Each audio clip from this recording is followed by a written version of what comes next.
կարգավորում են մարդու մետաբոլիզմը, սրանցից կախված է մարդու տրամադրությունը, սրանցից կախված է մարդու քաշը,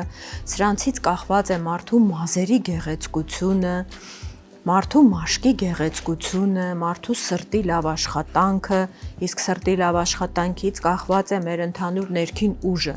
Եթե մեր սիրտը լավ աշխատում է, որը անհնարին է առանց վահանաձև գեղձի հորմոնների իդեալական վիճակի, մարդը ունենում է ներքին ուժ, առույգություն, մոտիվացիա գործելու, ստեղծագործելու եւ այլն։ Հետևաբար սա մի փոքրիկ թիթեռնիկ է, որը մեր կյանքում որոշում է գրեթե ամեն ինչ։ Սովորաբար ես սիրում եմ մի հատ արտահայտություն, որ մեր հորմոնները մի աննկարագրելի, անհամեմատելի որևիցե մի այլ բանի հետ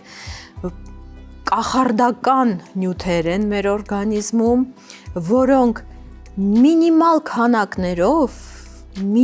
որոնք անտեսանելի են աչքի համար, ղեկավարում են տիեզերքը։ Մարդը նվաճել է տիեզերքը հորմոնների շնորհիվ։